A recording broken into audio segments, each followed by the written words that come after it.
Magandang araw, kamusta kayo mga bata? Siyempre, ngayon ay araw ng linggo, araw para sa Panginoon at araw para sa ating Sunday School. Dalangin ko na kayo ay ligtas at palaging nakahandang magpuri sa Diyos. Magsimula na tayo mga bata sa panalangin. Magpakita tayo ng paggalang sa Diyos kapag tayo ay nananalangin. Huwag muna mag-usap-usap at mag-focus sa Panginoon. Tayo ay yumuko, pumikit at manalangin. Panginoon, maraming salamat po sa bagong umaga at sa bagong linggo na ibinigay niyo po sa amin. Panginoon, kami po ay naririto upang makinig ng inyong salita. Tulungan niyo po kami na maging handa sa pakikinig at buksan ang aming mga puso, isipan at mga tenga para sa inyong salita. Panginoon, panalangin din po namin si Pastora Shane o si Teacher Shane na magbibigay ng inyong mensahe para sa amin. Tulungan niyo po kami sa pamagitan ng inyong Espiritu Santo na maintindihan at maunawaan ito. Panginoon, gabayan niyo po kami at palaging pag-ingatan sa lahat ng oras. Ilayo niyo rin po kami sa anumang kapahamakan, lalo na po ngayon sa panahon ng pandemya sa virus ng COVID-19.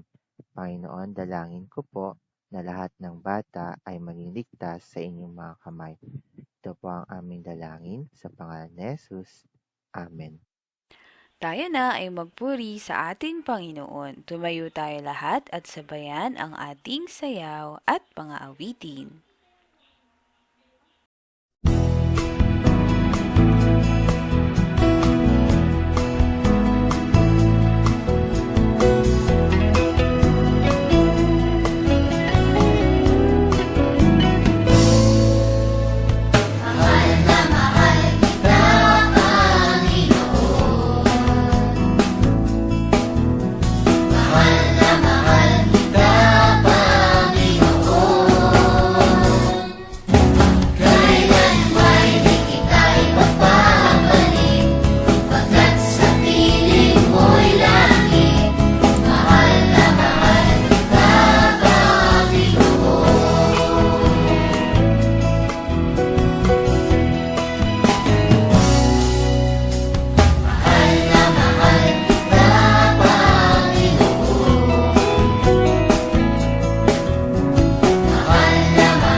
hardly care.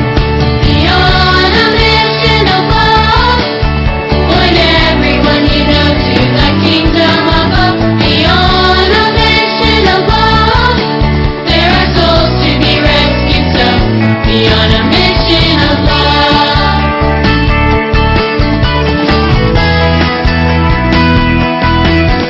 Beyond a mission of love, point everyone you know to the kingdom above. Beyond a mission of love, there are souls to be rescued. So beyond a mission of love, there are souls to be rescued. So beyond a mission of love.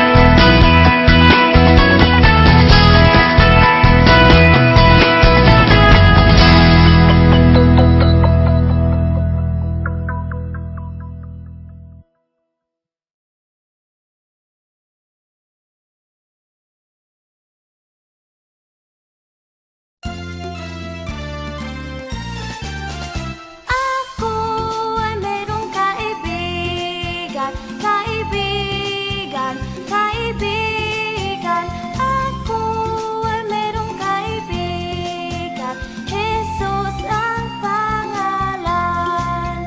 Araw-gabi iniingatan, iniingatan, iniingatan.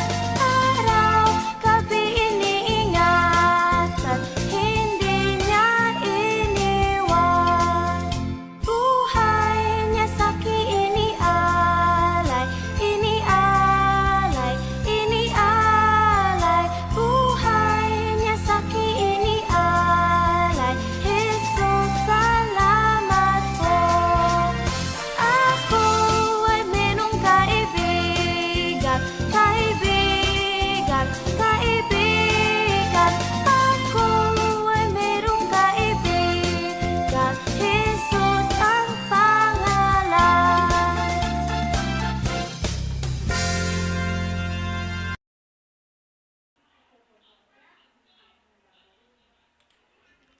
Pwede na tayong maupo. At para sa ating memory verse ngayong linggo mga bata, pakinggan natin si Teacher Dana. Subukan natin kabisaduhin ang ating memory verse. Hello mga bata! Handa na ba kayong makinig para sa ating memory verse? Tayo na ay magsimula.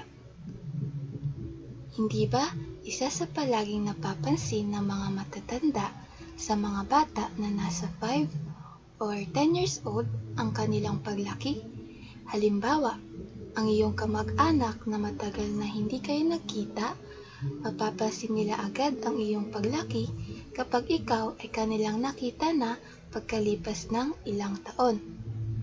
At alam nyo ba mga bata, mayroong isa na gusto niya tayong lumaki o lumago bilang isang Kristiyano.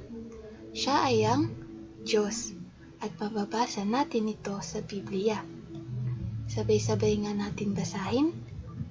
Ikalawang Pedro 3 verse 18, sa halip patuloy kayong lumago sa kagandahang loob ng ating Panginoon at tagapagligtas na si Jesucristo at sa pagkakilala sa Kanya. Ikalawang Pedro 3 verse 18, sa halip patuloy kayong lumago sa kagandahang loob. Mga bata, gusto ng Diyos na tayo ay lumago, hindi sa ating pisikal na paglago gaya na ating pagtangkad o paglaki, kundi gusto ng Diyos na tayo ay lumago sa kagandahang loob. Ang kagandahang loob ay ang pag-ibig ng Diyos sa mga tao kahit na hindi karapat-dapat o deserve na matanggap ito mula sa Kanya. Pinakita at pinadama ng Diyos ang Kanyang pag-ibig sa atin sa kabila ng ating pagkakasala. At kung iyong palaging nakikita ang kagandahan loob ng Diyos sa iyong buhay, ikaw ay magiging isang mas matatag na Kristiyano. Mga bata, sa ating paglago, kailangan natin na mas makilala si Jesucristo. At ito ay sa pamamagitan ng pagbabasa ng Biblia palagi. Sino ba si Jesucristo? Siya ang ating tagapagligtas dahil iniligtas niya tayo mula sa ating kasalanan at siya rin ang ating Panginoon. At kung ikaw nga ay naligtas, kailangan mo maglaan ng oras para sa Panginoon. Tandaan natin mga bata na mahalagang sundin natin ang Panginoon sa ating buhay. At sigurado na unti-unti, ikaw ay magiging katulad niya at lalago bilang isang Kristiyano. At ngayon, upang makabisado natin ang ating memory verse, tatakpan ko ang ilang mga salita at dapat alam ninyo ang mga salitang tatakpan ko habang kayo ay nagbabasa. Basahin muna natin lahat ang memory verse. 2 Pedro 3 verse 18. Sa halip, patuloy kayong lumago sa kagandahan loob ng ating Panginoon at tagapagligtas na si Jesucristo at sa pagkakilala sa Kanya. 2 Pedro 3 verse 18. Ngayon, tatakpan ko na ang isang salita.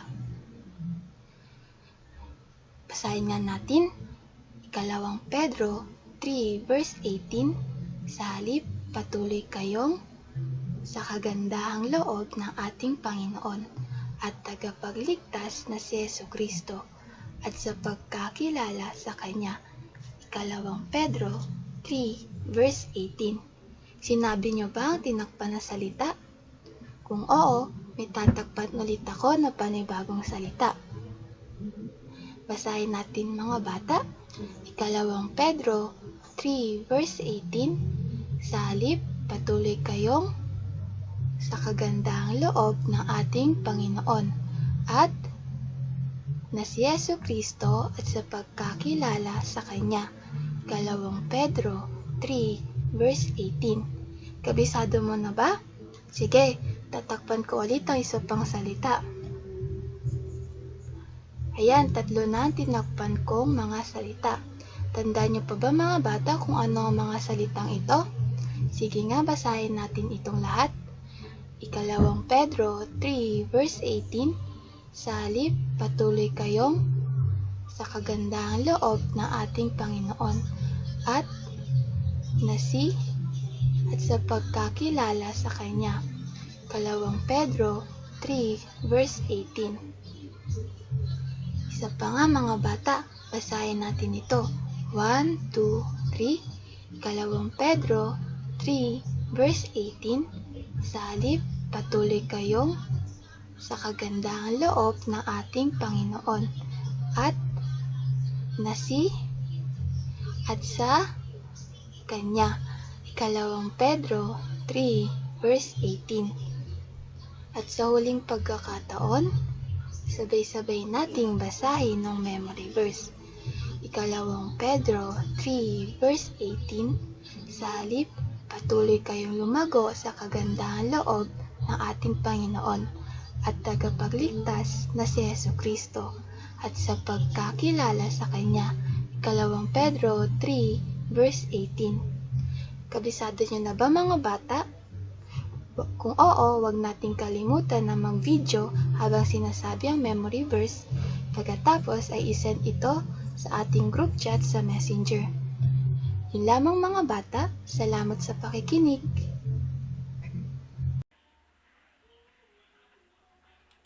Bago tayo magpatuloy, meron lang tayong mga announcement na sasabihin sa atin ni Teacher Shaira. Makinig pa din mabuti. Kamusta mga bata? Para sa ating announcement, palagi tayong sumali sa ating Sunday School. Dahil sa isip nyo ngayon mga bata, mas mabuting sa bahay na lamang muna tayo mag-Sunday School. Humingi na lamang tayo ng tulong sa ating mga teachers. At kung lalabas naman, mas mabuti na magsuot tayo ng ating mga face mask. Pangalawa, para sa Bible reading assignment, basahin ang Gawa chapter 2 at Gawa chapter 3 hanggang 4. Patuloy pa rin sa pag-join ng ating Bible reading. At kapag nabasa niyo na ito, ay maaari niyo nang isulat ang pangalan ninyo sa ating group chat. Para naman sa hindi marunong magbasa mga bata, maaari kayong magpatulong sa inyong mga nakakatandang kapatid o kaya sa inyong mga magulang.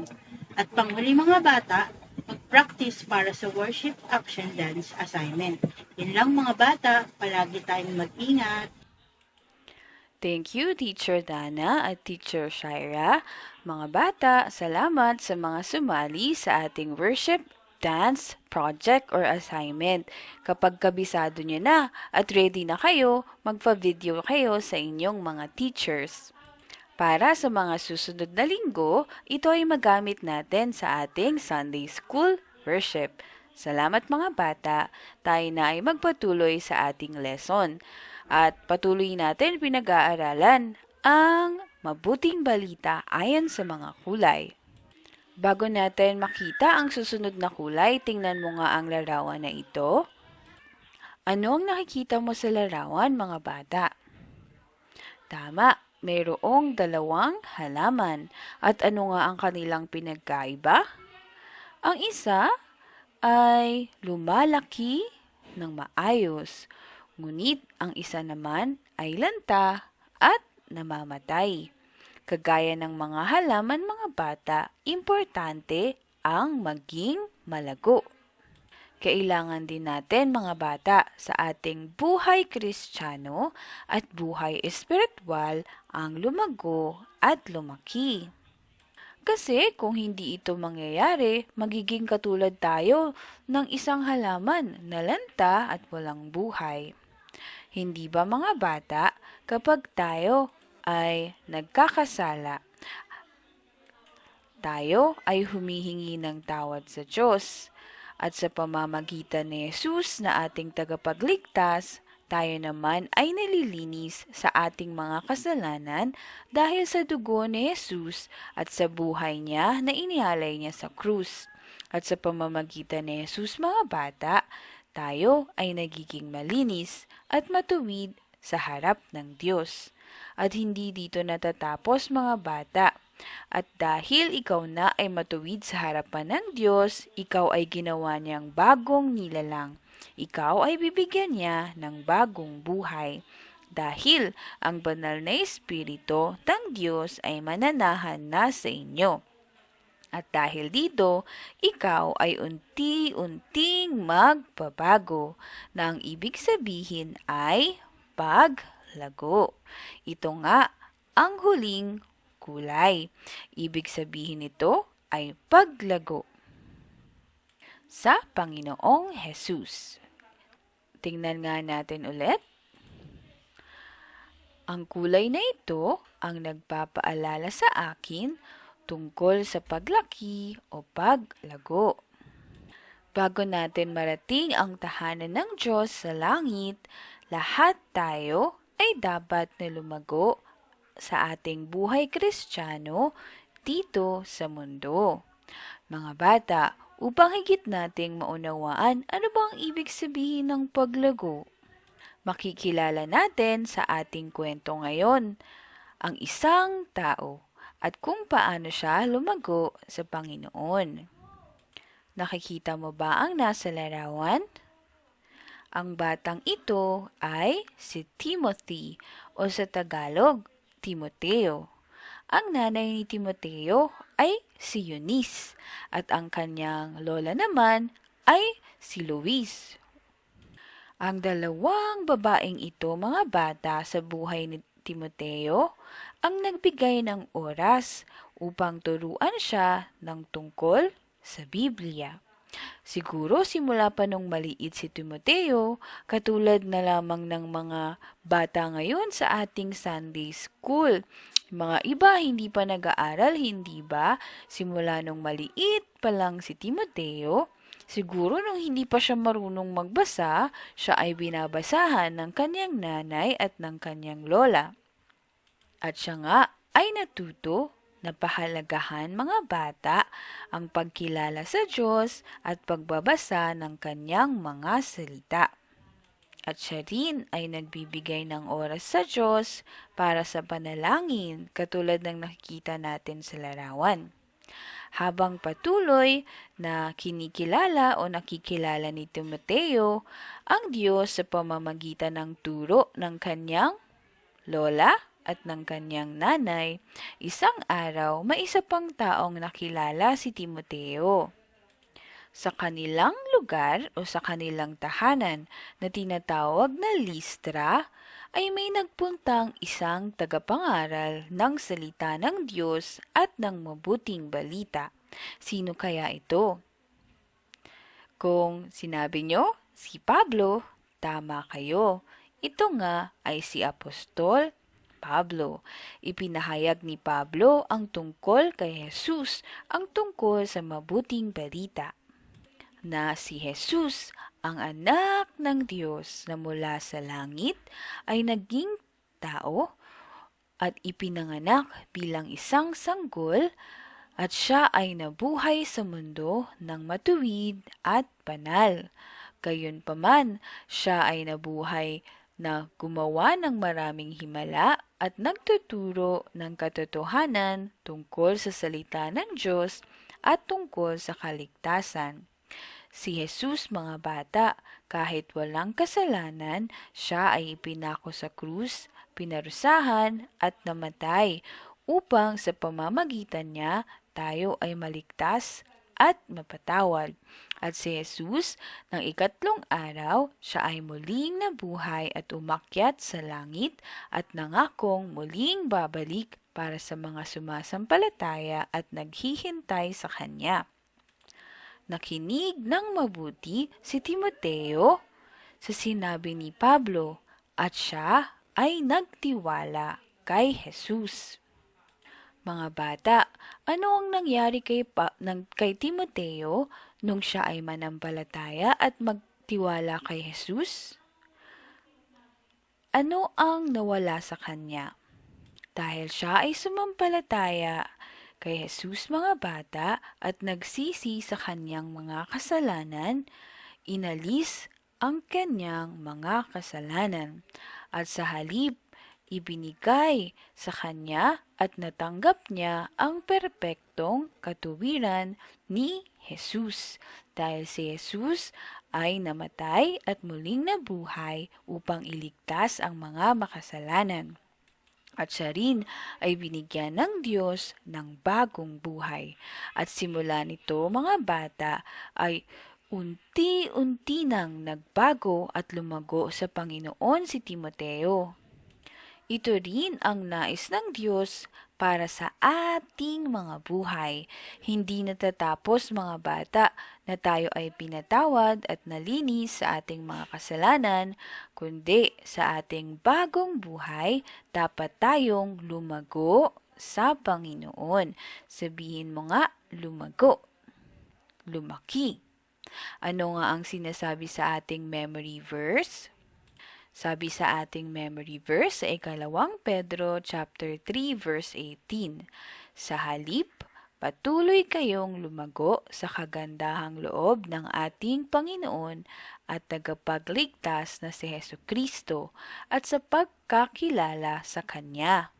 Importante na higit nating makilala pa si Jesus at lumago sa ating buhay, pananampalataya, katulad na lamang ni Timoteo.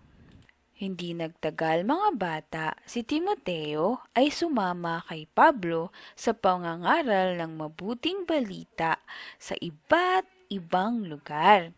At doon, nakilala niya ang iba't ibang Kristiyano sa mga iglesia. At dahil kay Timoteo at dahil kay Pablo, marami pang mga tao ang nakarinig ng salita ng Diyos at marami pa ang naligtas. At dahil sa unti-unting paglago at pagbabago ni Timoteo, dumating ang oras na initusan siya ni Pablo, inatasan siya na pangunahan at tulungan ang isang iglesia. Ang iglesia sa Efeso, sabihin mo nga, Efeso. Sa Efeso, mga bata, ay may isang church, parang Light of Life Church, kung saan si Timoteo ang inatasan na manguna.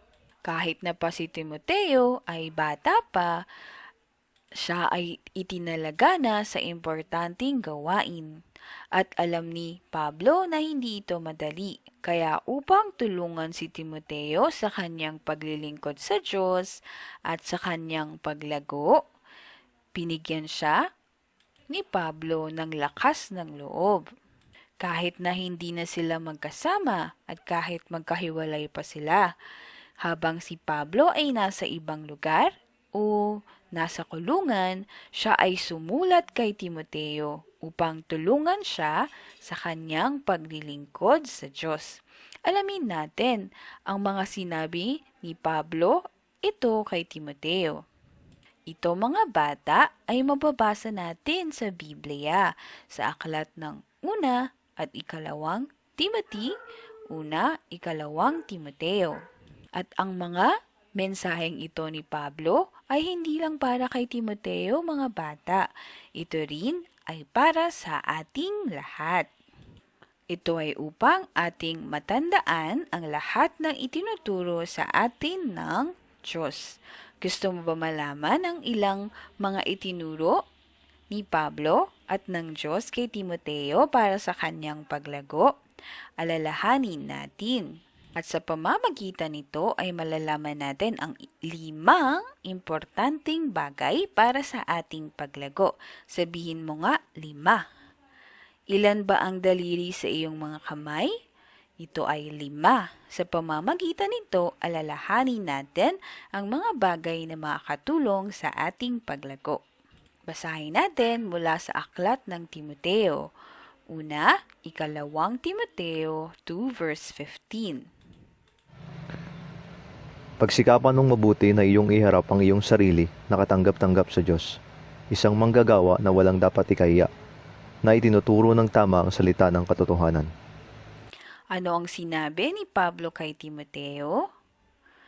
Ituro mo ng tama ang salita ng katotohanan.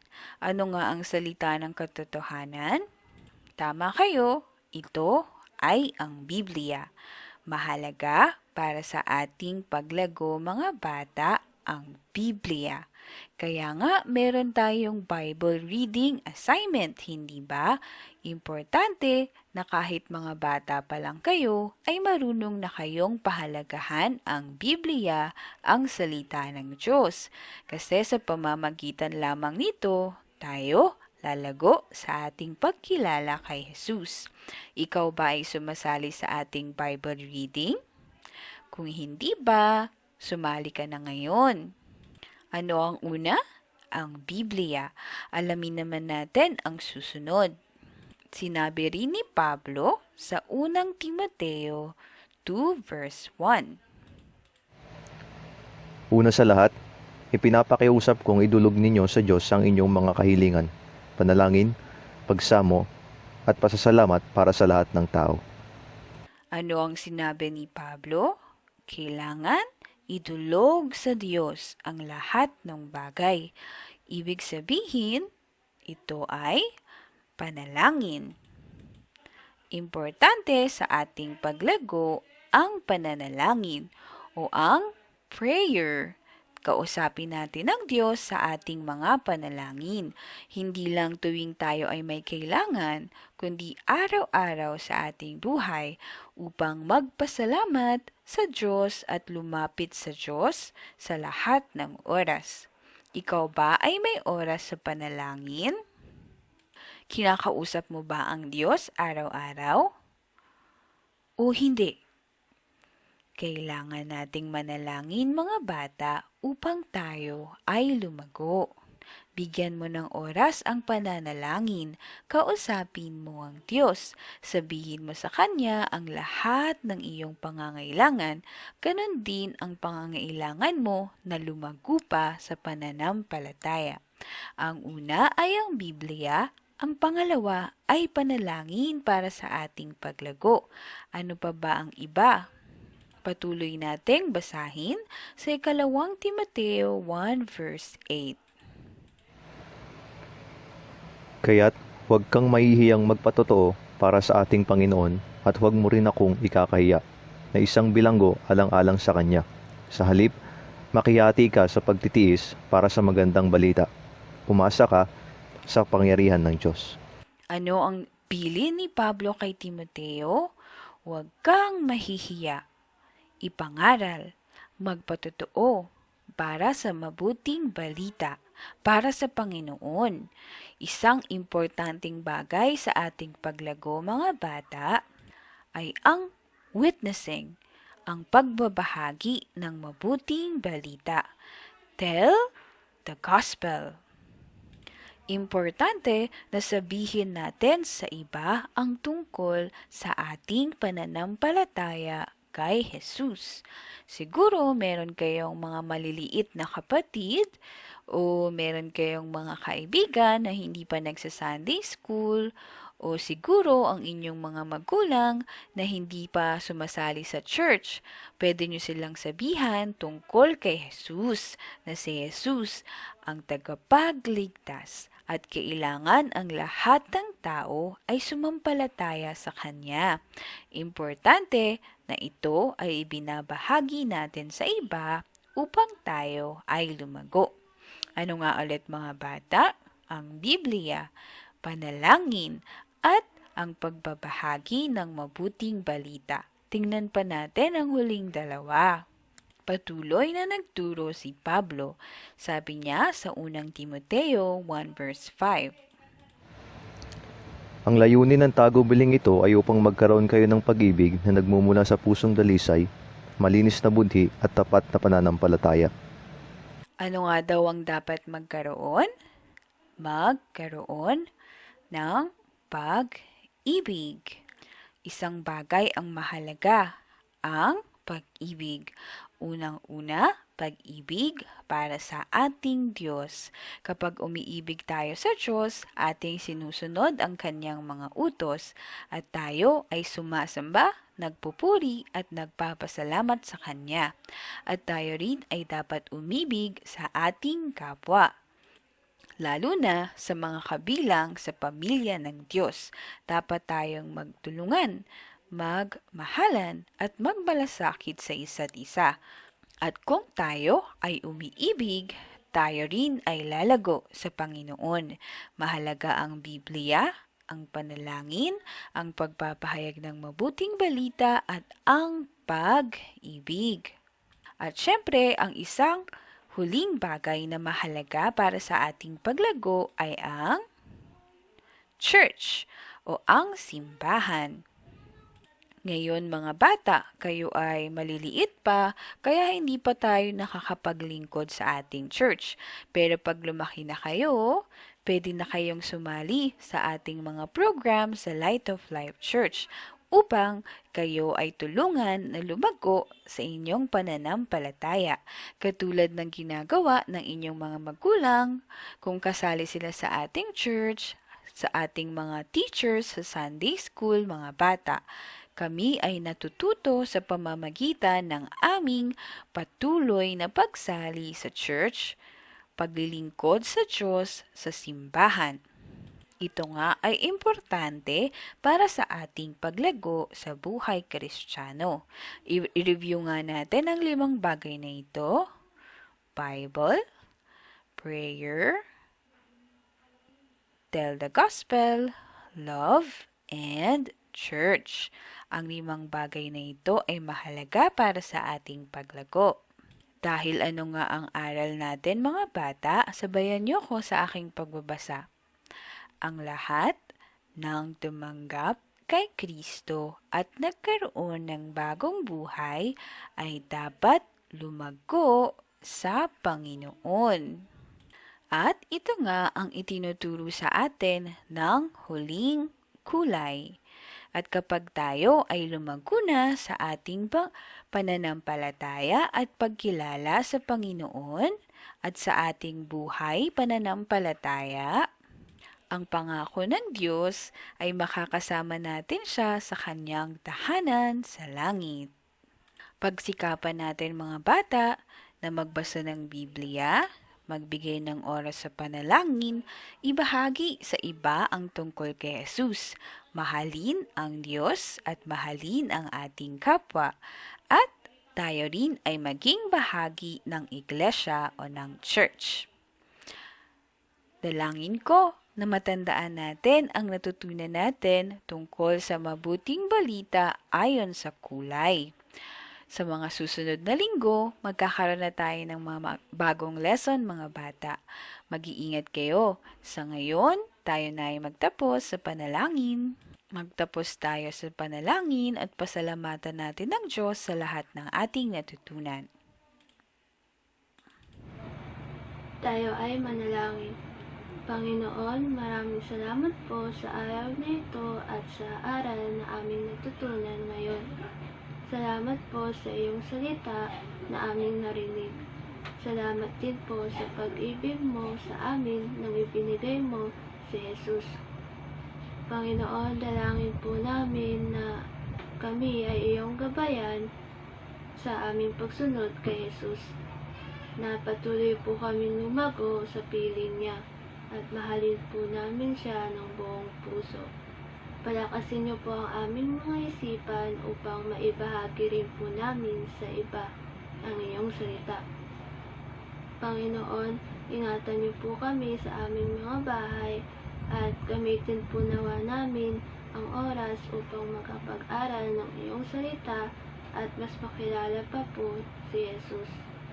Maraming salamat po. Idinadalangin namin ito sa pangalan ni Jesus. Amen. Salamat sa iyong pakikinig mga bata. Para sa mga sumali sa worship dance assignment, tapusin nyo na sa linggong ito bago magpasukan. At lagi lang kayong manatili sa loob ng bahay at mag-face mask at mag-ingat mga bata. Hanggang sa susunod na linggo, see you next Sunday. Paalam!